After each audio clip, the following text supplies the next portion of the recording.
Hi everyone, we are back with Be Mindful Kids with a little update.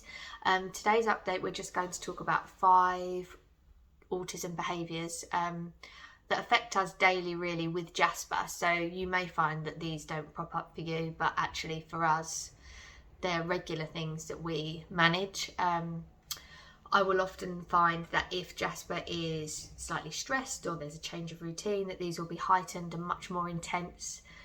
Sometimes they can lead to a sensory overload. Other days when he's doing really well, you'd barely notice some of these things. So just really to share with you, you may be able to relate. You may have some further questions on this, so head over to our page at Funfiercelife.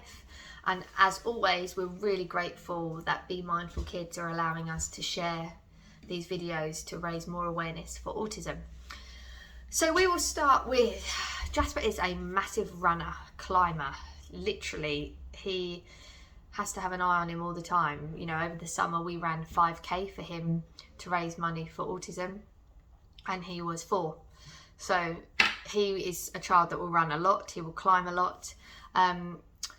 It's often known in the autism world as eloping or fleeing, and some days it's good, some days it's fine. He will come back if I call him. Other days he doesn't answer at all, and it can be a little bit of a worry. He also has a huge thing about food control.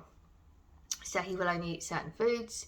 Occasionally, very occasionally, he will try something new, but we have the same type of foods that he likes. He has to have them not touching, sometimes on different plates.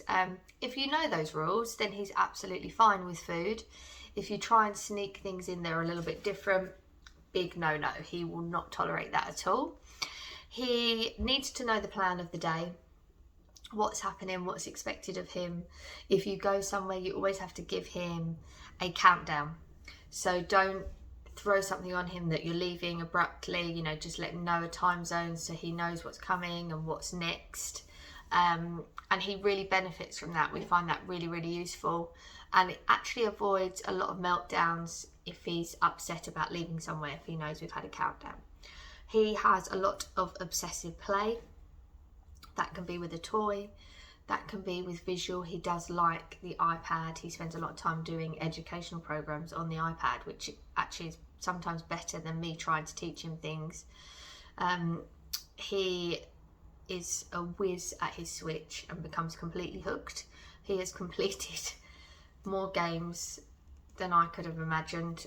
He did the recent Super Mario 3D World in 5 days himself without any help.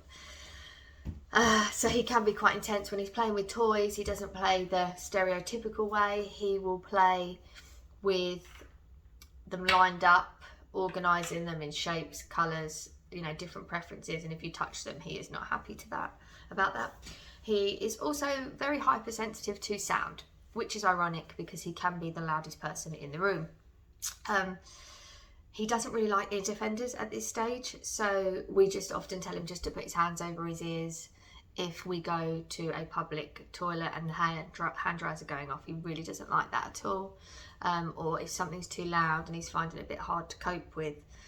But as I said, he has one volume, so he will always be the loudest person in the room, which we don't mind about because he did not start talking really until he was 4. So yeah, those are the 5 things we just wanted to share with you. Some of you may find them relatable. Some of you may think, oh, actually, I'm noticing those things too. Little bonus one as well is Jasper can hold eye contact now, and he will hold eye contact with you, not always for long periods of time, but as a baby he never did. He avoided that all the time. It's only recently he's really started to get better with familiar people and eye contact. So yeah, have a great weekend, guys. If you want to get in contact with us, as I said, it's at Funfiercelife, and we look forward to sharing more with you. Thanks a lot. Bye.